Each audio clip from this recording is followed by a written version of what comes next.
Bonjour à toutes et à tous, 20 ans franc avec vous. Nous sommes le jeudi 4 avril 2019.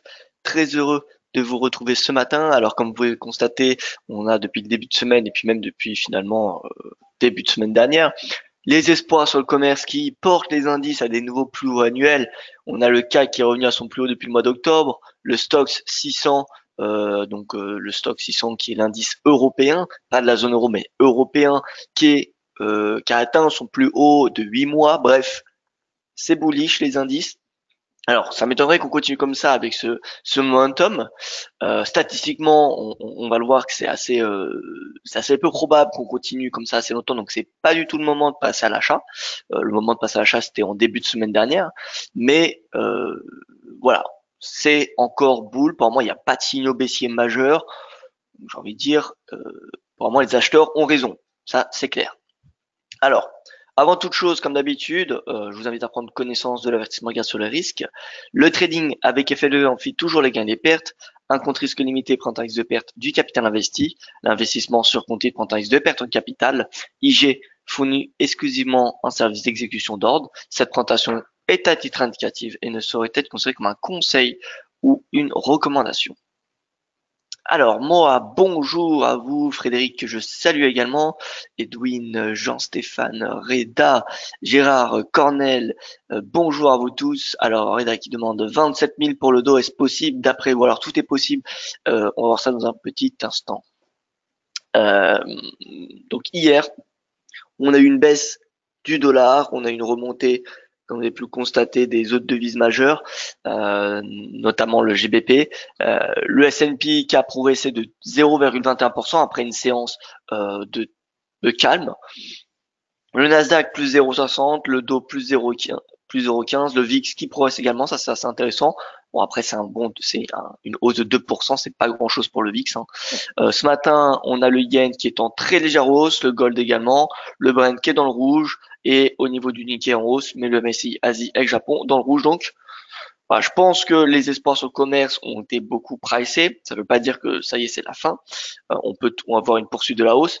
On a Donald Trump qui rencontrera le vice-premier ministre chinois ce soir à 10h30 heure française et il pourrait annoncer, en tout cas c'est ce que rapporte Bloomberg et le Wall Street Journal, il pourrait annoncer l'organisation d'un sommet avec le président chinois en vue d'un accord sur le commerce. Donc ça, on s'approche, a priori, en tout cas c'est d'après les informations que nous avons, on s'approcherait, enfin les États-Unis s'approcheraient d'un accord commercial avec la Chine. Donc ça c'est bon signe et c'est pour ça qu'on a se rallié aussi.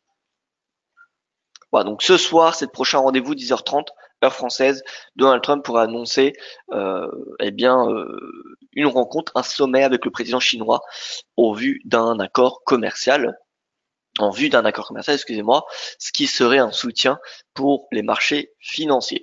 Alors, au niveau du focus du jour, alors j'ai pris le mauvais calendrier comme vous pouvez le constater. Donc, ce sera les minutes de la BCE qui seront surveillées aujourd'hui, ce sera le principal catalyseur. Minutes de la BCE à 13h30, vous voyez ici. Ça sera le catalyseur majeur du jour. On aura des chiffres sur le chômage avant le VNFP qui aura lieu demain. Alors, comme vous pouvez le constater, le CAC, on a eu un beau gap haussier hier. On a clôturé en hausse 5468. On s'approche des 5500. 5500, ça va être la résistance majeure. Vraiment, il va pas falloir sous-estimer cette résistance. Donc voilà. Ah, pardon, excusez-moi, vous voyez pas mon écran. Vous voyez pas mon écran. Excusez-moi. C'était bloqué.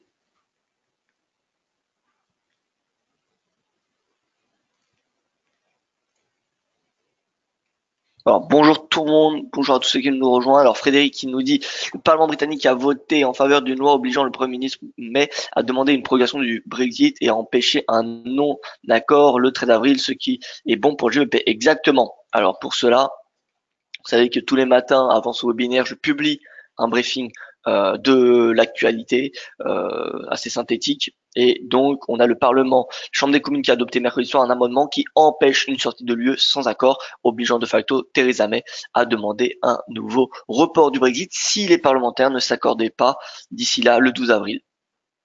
Voilà. Et on a The Sun qui indique que 15 ministres britanniques pourraient démissionner du gouvernement dans les prochains jours en raison de la volonté de Theresa May de demander à l'UE un report du Brexit au 22 mai. Voilà pour l'actualité. Donc en effet, ça c'est bon pour le GBP. Alors donc le CAC nouveau plus haut depuis octobre, le S&P qui a moins 2% de ses sommets. Alors ce que je vais regarder, c'est un site que j'apprécie particulièrement, qui est assez simple. Ça s'appelle indexindicators.com, indexindicators.com pardon. Et on va tout simplement regarder le nombre de séances consécutives donc sur le S&P consécutives, journée de hausse, journée de baisse. Et là, vous voyez, on va se mettre sur un an déjà, vous voyez qu'on enchaîne 5 séances consécutives de hausse. 5, c'est énorme. 5, c'est énorme. 5 séances consécutives de hausse. Vous voyez qu'on est à 2 écarts types de la moyenne sur une année. Donc, ça peut être considéré comme une phase d'excès. Et vous pouvez voir que à ce moment-là, quand on avait touché 5, quand on avait 5 séances consécutives de hausse, le lendemain, on avait eu une baisse. Enfin, on avait eu 2 séances de baisse. Pardon, les séances qu'on suivi, 2 séances de baisse. Ici, donc 5 séances de hausse consécutives, 2 séances de baisse qu'on suivi avant un nouveau rebond. Et si on se met sur 5 années, pour voir un petit peu au niveau des écarts types, on est toujours à 2 écarts types. Et quelquefois, on est venu chercher 3 écarts types, donc c'est-à-dire 7 séances consécutives de hausse, mais ça n'est pas arrivé en 2018. C'était arrivé en 2017 lorsqu'on avait eu, vous savez, les fameux baisses des impôts, ce qui avait provoqué l'énorme bull market. Mais ça c'est arrivé, bon, une seule fois les premiers jours 2018, mais depuis finalement voilà, début 2018, ça n'est pas arrivé. Donc le maximum qu'on a depuis un peu plus d'un an, c'est vraiment 5 séances consécutives de hausse. Donc là on est au maximum, donc on voit qu'on a besoin d'un essoufflement. Vous voyez, on a besoin d'un essoufflement, et souvent les essoufflements sont assez volatiles, comme vous le savez, lorsqu'on a des corrections sur les marchés, on entend tout le monde parler de début de chute. Moi le premier, alors, je suis pas la personne la plus bearish, je pense, sur les marchés financiers, mais voilà, c'est vrai que quand on commence à voir une baisse, je m'intéresse particulièrement à un potentiel mouvement baissier d'une ampleur importante. Alors je parle pas de crack, mais voilà, au moins 5%, comme par exemple ce qu'on avait eu, vous voyez, finalement la semaine dernière. La semaine dernière, on avait une baisse de 2,75% en 2 séances. Donc je pense que c'est à peu près ce qu'on peut s'attendre. Là, le S&P a fait quand même 5 séances consécutives de hausse. C'est pas le moment de rentrer à l'achat. Le moment de rentrer à l'achat, c'est ces moments-là. Vous voyez, quand on a beaucoup de baisses. Sur les indices, attention. Ça, c'est uniquement valable pour les indices. Pour le CAC 40, on regarde si c'est le même topo.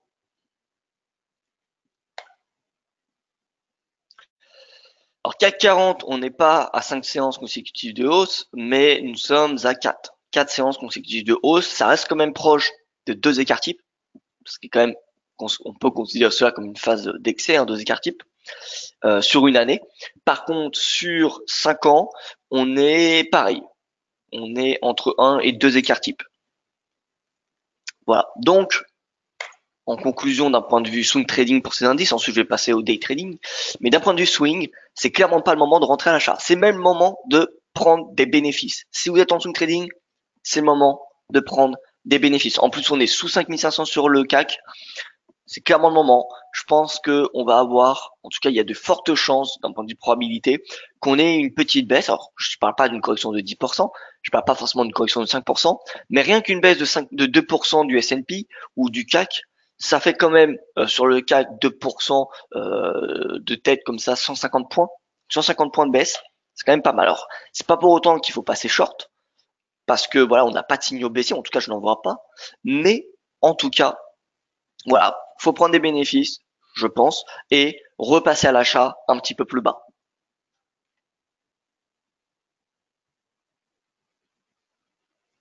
Voilà, alors, bonjour à tous ceux qui nous rejoignent, bonjour les retardataires, bonjour François. Hein. Le Nasdaq prend la même direction, oui. Oui, le Nasdaq prend la même direction. Nasdaq 100.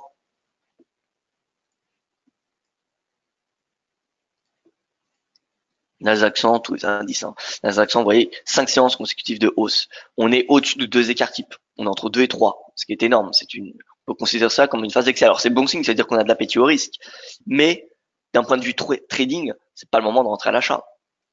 C'est pas le moment de rentrer à l'achat d'un point de vue swing trading. Ça, c'est pas valable pour du moyen long terme. Hein.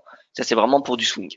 Et vous voyez, sur 5 années, on est entre 1 et 2 écarts types. Le Nasdaq a fait des rallyes haussiers phénoménaux. Regardez ce rallye haussier en 2017. 12 séances consécutives de hausse. 12 séances consécutives de hausse.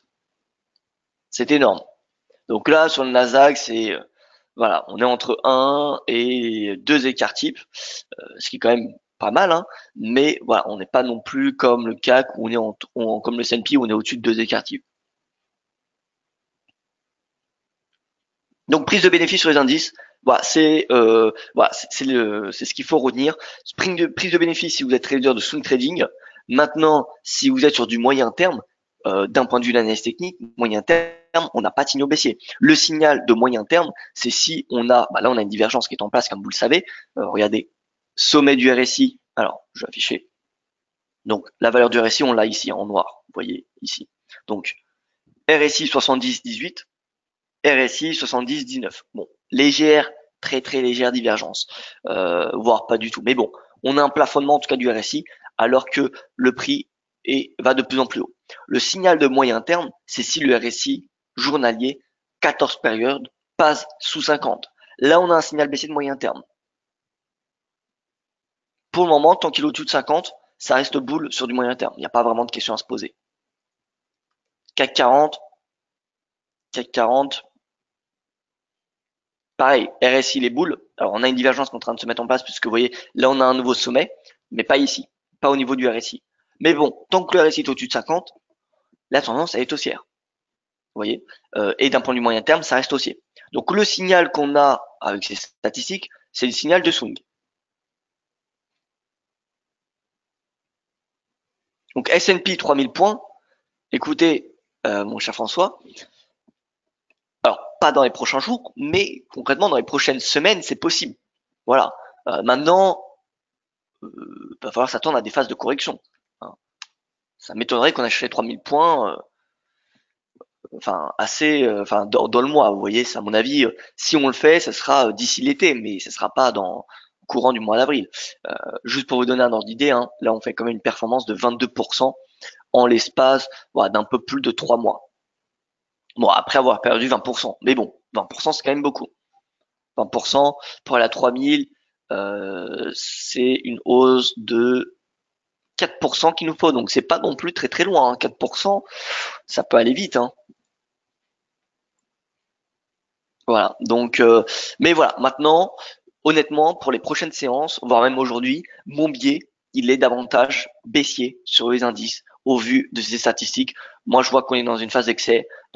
Je vois surtout que les probabilités tablent en faveur d'une baisse. Donc, je vais pas m'amuser à vous dire que je suis encore bullish aujourd'hui. Vous voyez. Même si sur du moyen terme, je le reste. Hein. Maintenant, en swing, ça va être autre chose. DAX nouveau plus haut annuel. Voilà, le DAX qui a enfin cassé ses sommets. On revient au niveau d'octobre. Le RSI est au-dessus de 50, bien au-dessus de 50. On n'a même pas de divergence sur le DAX. On vient à 12 000. Donc là, ça va être peut-être l'occasion de prendre des bénéfices de la part des investisseurs. Et c'est peut-être finalement le facteur qui va permettre cette baisse des indices pendant 1 à 2 séances avant une nouvelle reprise haussière. Voilà, donc là, les indices ce matin, honnêtement, on n'a pas de nouveau catalyseur. Je pense que voilà, on va rester à l'équilibre.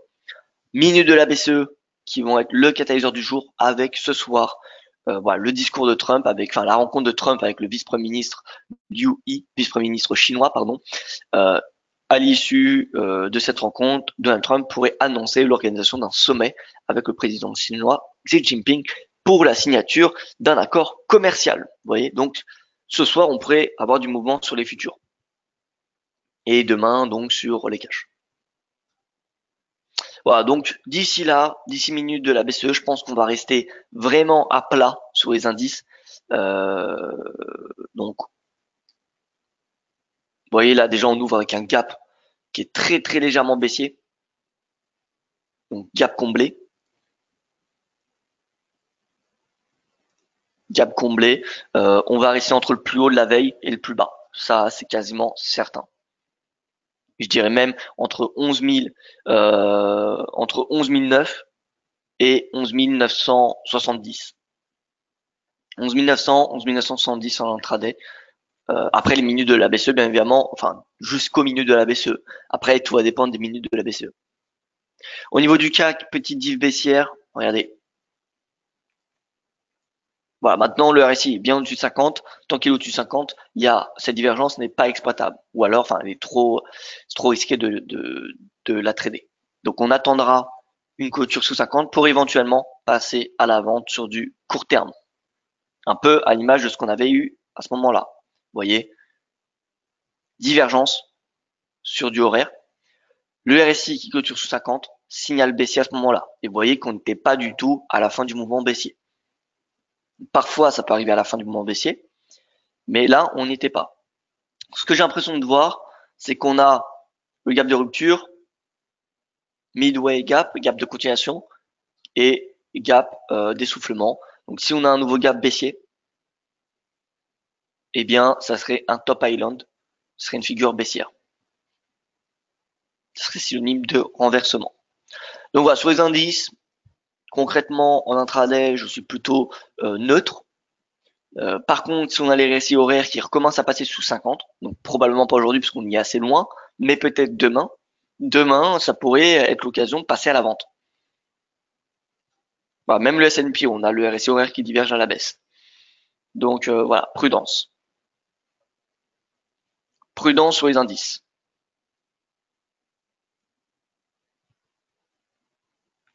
Au niveau du FX, le dollar qui a baissé hier, hein, quand même, assez fortement baissé quand même. On est quand même en baisse de 1 point en 2 jours sur le DXY, ce qui est même plutôt pas mal. Alors, le RSI journalier reste au-dessus de 50, par contre le 4 heures il est en dessous. Alors là pour le moment en 4 heures c'est plutôt baissier. On regarde en horaire pour voir en intraday. En intraday on a un RSI qui teste 50, si on a le breakout ça sera un signal de hausse en intraday pour le DXY. En plus si le prix clôture au-dessus de la bande supérieure de Bollinger, compte tenu du fait qu'on a un squeeze, ça sera un signal également haussier. Au niveau de l'eurodoll, on est à 1,1236. Alors, 1,1236, donc on a eu un léger rebond. On a même un avalement haussier, comme vous pouvez le constater.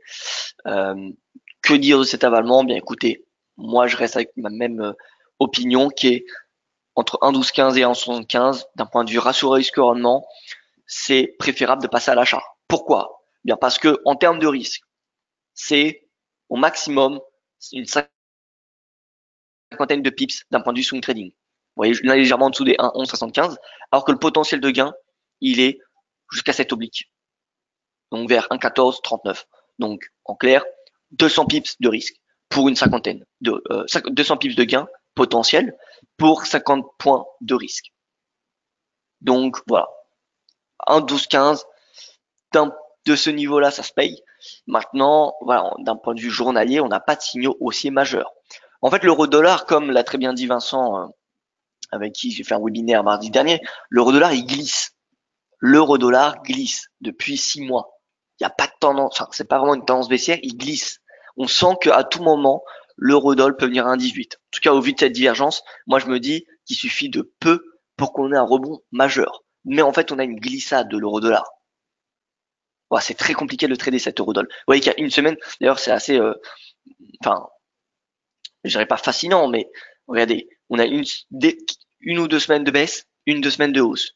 Semaine de baisse, semaine de hausse, semaine de baisse, on a l'indécision, mais totale. Voilà. Avec le Breezy, c'est pas dangereux parce que c'est le long Eurodoll, si tout à fait. Et d'ailleurs, voilà, c'est risqué. C'est risqué maintenant, c'est d'un point de vue ratio rendement. Un 12-15, Voilà, d'un point de vue ratio score, c'est intéressant. Maintenant, oui, tout à fait. Le Brexit, s'il y a un Brexit, ça va peser sur l'eurodoll. S'il y a un soft Brexit, s'il y a un accord, l'eurodoll, il va suivre le GBP. Alors, il va pas être aussi volatile que le GBP, mais il sera soutenu.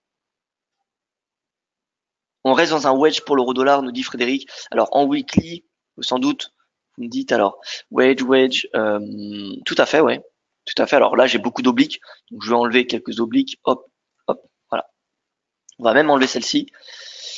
Wedge. Alors, wedge, c'est 5 points de contact. Donc, wedge, c'est un biseau. Alors, creux sommet, creux sommet. Là, il manque le creux. Donc, on aurait 5e point de contact. À part si c'est pas ce wedge que vous voulez parler. Mais je pense que c'est celui-ci. Donc, on est dans un wedge. Si on a breakout, signal haussier, en effet. Donc, affaire à suivre sur l'eurodoll. Affaire à suivre. Puisque voilà, on a une tendance, enfin, légèrement baissière. Je pense que le mot adéquat, c'est vraiment une glissade, parce que c'est compliqué de trader cette tendance baissière. Je pense que voilà, maintenir des positions baissières longues. Imaginez, vous avez vendu le breakout des 1,15 le 6 août. Vous êtes seulement en gain de 250 pips sur plus de 6 mois. Vous voyez, c'est ridicule. Donc, on n'est pas vraiment dans une tendance baissière. On n'est pas vraiment dans une tendance baissière. Euh, on sent que l'eurodoll, il peut partir à la hausse à n'importe quel moment. Finalement, ça va dépendre du Brexit. Le GBP, voilà, le GBP, ça c'est intéressant parce que regardez, on a une espèce d'épaule tête épaule, épaule tête épaule, enfin épaule tête épaule si on a une cassure de la ligne de cou. Si on a une cassure de la ligne de cou qui est cette oblique. Alors là, j'ai tracé rapidement, je vais bien le tracer. En fait, cette ligne de cou, j'ai l'impression qu'elle est, voilà, elle est ici. Épaule tête épaule, donc 1,33, c'est la ligne de cou. 1,33, il y aurait un objectif haussier vraiment important de 800 pips si on a une cassure de cette ligne de cou. Si on a une cassure de la ligne de cou, on va chercher un 40 en fait. C'est ce que je viens de me rendre compte. RSI, beau support à 50 en weekly. Et d'un point de vue prix, beau support à 1,30. Donc RSI 50, prix 1,30. Vous voyez que ça se paye. Par contre, si on passe sur 1,30, double top validé avec objectif baissier, les plus bas de décembre 2018 à 1,25 et quelques. Donc voilà, finalement là on est en phase de consolidation sur le GBP. Et à court terme, vraiment pas grand chose à dire sur le GBP ni sur l'eurodoll. C'est assez indécis sur du court terme. Au niveau de l'USD-Yen, alors consolidation depuis 3 jours maintenant, enfin on fait la 3e journée en tout cas. Ça fait 2 jours qu'on consolide à 111,40. Est-ce qu'on est venu chercher l'objectif théorique à 111,17? Non. Non, donc je pense que là il faut commencer à s'intéresser aux positions, à prendre des bénéfices. Si vous êtes à l'achat sur le yen, je pense qu'il faut prendre des bénéfices. D'ailleurs, si vous êtes à la vente sur le yen en swing trading, prenez des bénéfices. Pourquoi? Bien parce que si demain on a une baisse des indices de 2 ou 3 séances, le yen s'appréciera parce que vous savez qu'une baisse des indices, c'est pas une baisse de 0,20%. Quand on a une baisse des indices, c'est un sell-off. Alors c'est pas un sell-off, c'est pas un flash crash, mais vous voyez, on peut, quand je parle d'un petit sell-off, c'est aller un moins 2% au minimum du S&P en 2-3 séances. D'accord? Moins 2%, c'est pas énorme, mais ça commence à faire paniquer un petit peu les investisseurs. Et ça, ce moins 2%, ça se matérialise par du plus 10, plus du 20% sur le VIX et une hausse du yen. Donc, l'USD yen, vous savez que si on prend des bénéfices sur le S&P, eh bien, l'USD yen, faut être cohérent. Faut prendre des bénéfices également si vous êtes à l'achat sur l'USD yen. Donc voilà, surveillez l'USD yen parce qu'on commence à avoir une divergence baissière. Donc, je vous invite à le surveiller parce que si le RSI passe sous 50, on aura un signal de baisse sur l'USD yen, mais donc également de baisse pour les marchés actions, parce que vous savez que l'USD yen est assez corrélé au marché actions. Voilà, donc 111,70, on oublie. Alors c'est possible qu'on a cherché, ça se trouve on a un faux signal baissier, là, ça se trouve on va avoir une nouvelle hausse, mais ça me semble peu probable au vu des statistiques qu'on a vues au début du webinaire. Donc prise de bénéfice des positions achat USD yen, et finalement toutes vos positions vendeuses yen sur du swing trading, si vous êtes à la vente de moyen terme, Encore une fois, vous pouvez maintenir vos positions vendeuses sur du moyen terme, puisque voilà, les marchés actions sont boules sur du moyen terme. Donc, il n'y a pas de raison de vendre le yen, d'acheter le yen. Vous voyez. Si on commence à avoir des signaux baissiers majeurs sur les indices, à la rigueur, pourquoi pas? On pourra commencer à acheter le yen. Mais pour un moment, d'un point de vue moyen terme, les indices, c'est boule. D'accord? Et il n'y a pas de signaux baissiers majeurs. On peut en déceler quelques-uns, mais mineurs, vous voyez, mais ça suffit pas. Donc voilà, l'USD yen, prise de bénéfice, et finalement tous les paires en yen, si vous êtes à la vente sur le yen, donc si vous êtes à l'achat euro yen, si vous êtes à l'achat GBP yen, si vous êtes à l'achat USD yen, etc., etc., je pense que ce matin, c'est un bon niveau de prix pour prendre au moins quelques bénéfices si vous êtes sur du swing trading à l'achat. Mais en tout cas, c'est pas le moment de passer à la vente puisque on n'a pas de signaux baissiers majeurs. Si le RSI demain, dans les prochaines heures, passe en dessous de 50, là on aurait un signal baissier tangible puisqu'on aurait une divergence avec voilà passage du RSI sous 50, un peu à l'image de ce qu'on avait eu à ce moment-là. Regardez, sommet. Ouais, excusez-moi, j'ai pas bien tracé. Voilà, sommet de plus en plus bas. Ah, sommet de plus en plus bas. Pour le coup, c'était pas une divergence. Vous pouvez m'excuser. Donc, un autre moment, du coup, or ici, c'est la seule divergence que je constate. Hein. Donc on retourne à novembre. Ça fait un peu loin, mais bon. Regardez. Divergence. Le RSI casse 50 à ce moment-là. Donc possible de passer à la vente. On avait le signal de vente ici. Vous voyez qu'ensuite on avait une baisse encore du signal au point bas de près de 200 pips. 119 pips, pardon. 120 pips, excusez-moi. Donc voilà, en clair, prise de bénéfice des positions acheteuses sur les actifs risqués. C'est le moment de prendre ses bénéfices, mais c'est pas encore le moment de shorter, de se mettre sur les actifs refuges. Par conséquent, est-ce que c'est le moment d'acheter l'or puisqu'on anticipe une baisse des indices? Non. Non, pas encore, puisque le RSI n'a pas clôturé au-dessus de 50. Par contre, il semblerait qu'on y soit proche. On y est relativement proche. Attention de ne pas anticiper le signal, parce que vous savez que 50, c'est autant un support qu'une résistance. Donc, on peut très bien avoir un rejet du RSI sous 50. Et donc, un nouveau mouvement baissier. Voilà, donc pas de précipitation. Par contre, si le RSI 4 heures passe au-dessus de 50, s'il clôture au-dessus de 50, signal haussier jusqu'à 1300, puis 1320, puis potentiellement 1345, qui sait.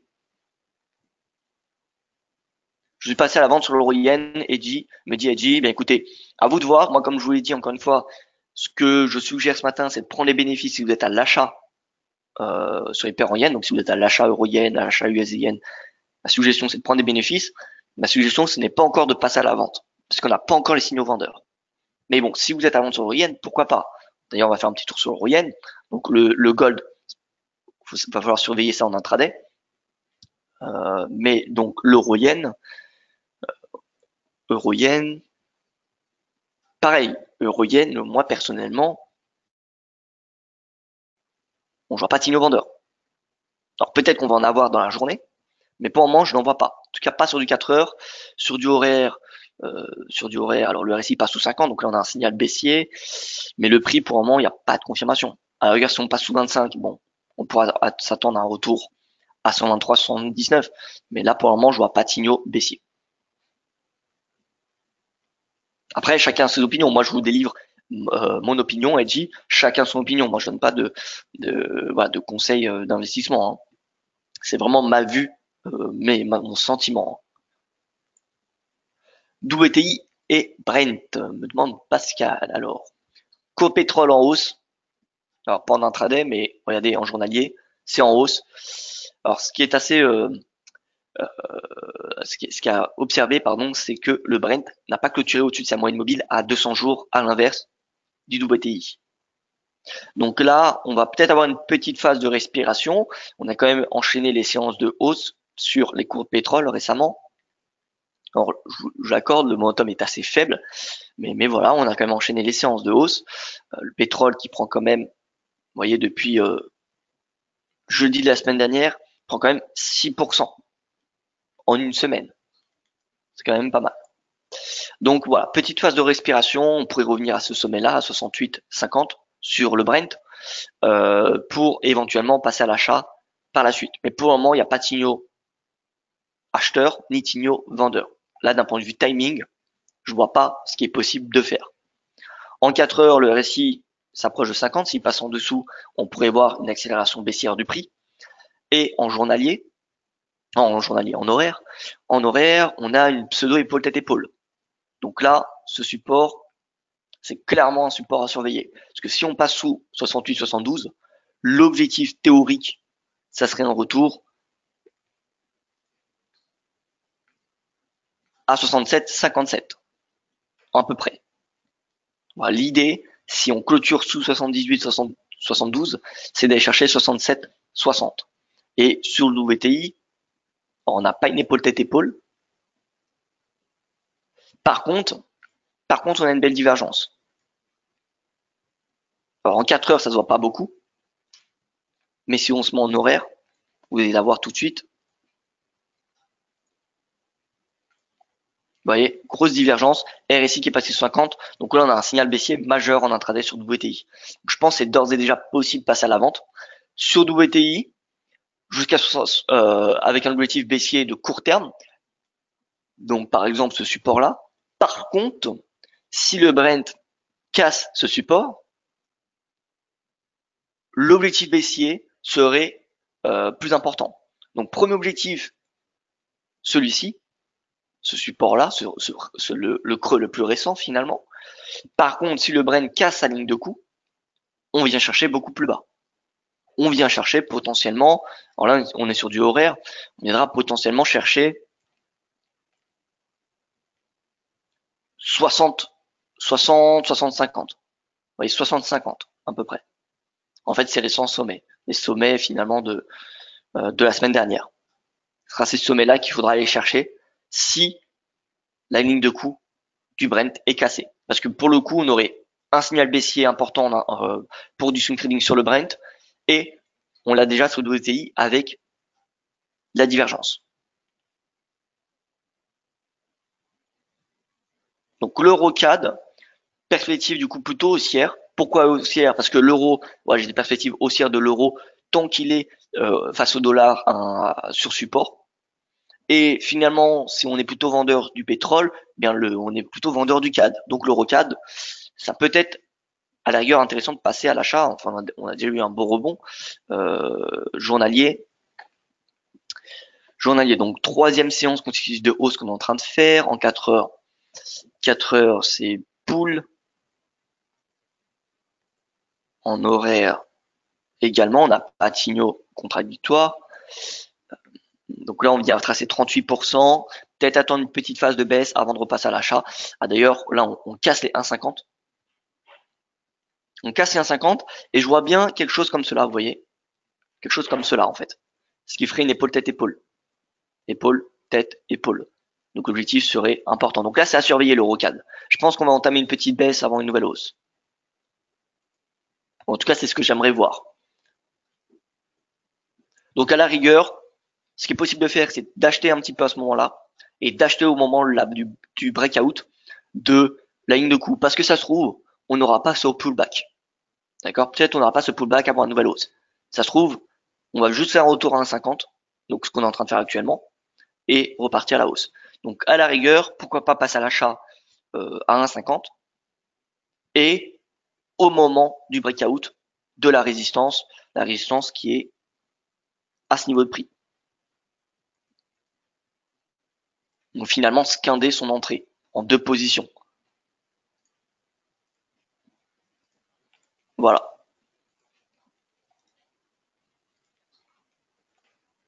Alors Philippe qui dit, alors déjà bonjour Philippe, on dit que les banques centrales sont les principales responsables de la hausse des marchés actuellement, mais fin 2018, où étaient-elles? Prenaient-elles des bénéfices plutôt anticiper les erreurs des banques centrales? Draghi va être remplacé avec un show. Alors Philippe, les banques centrales sont-elles les principales responsables de la hausse des marchés actions? Oui, oui, clairement. Clairement, je vous ai fait voir un graphique hier qui le prouvait, enfin qui le montrait en tout cas. Prenait-elle des bénéfices? Alors les banques centrales n'achètent pas directement les marchés financiers, n'achètent pas directement les actions, à part la BOJ. via des ETF. Mais sinon, la BCE ou la Fed n'achètent pas des actions, donc elles ne prennent pas des bénéfices. Les banques centrales ne traitent pas, elles ne font pas de la spéculation. Les banques centrales font tourner la fameuse planche à billets. Et c'est la planche à billets qui alimente la hausse des marchés actions. Ça, c'est, vous savez, les politiques monétaires accommodantes ou restrictives.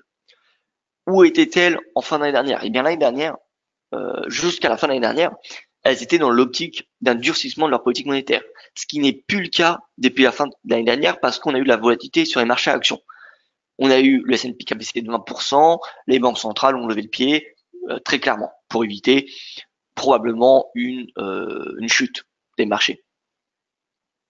Alors, on ne sait pas si on aurait eu une chute, mais en tout cas, elles n'ont pas pris le risque. Et donc, elles ont clairement levé le pied et elles ont même finalement changé d'optique. Elles sont redevenues, on va dire, plutôt accommodantes. En tout cas, elles le redeviennent petit à petit. Et donc, Draghi va être remplacé. Oui, de toute façon, son mandat termine en octobre de cette année et on connaîtra son remplaçant d'ici cet été. C'est, il me semble, alors, si je dis pas de bêtises, c'est le Conseil européen, donc les chefs d'État, qui éliront le prochain gouverneur. Sauf erreur de ma part. Hein. Voilà. Marge structurelle énorme et une inflation en berne. Oui. Marge structurelle. Oui, tout à fait, voilà, c'est ça.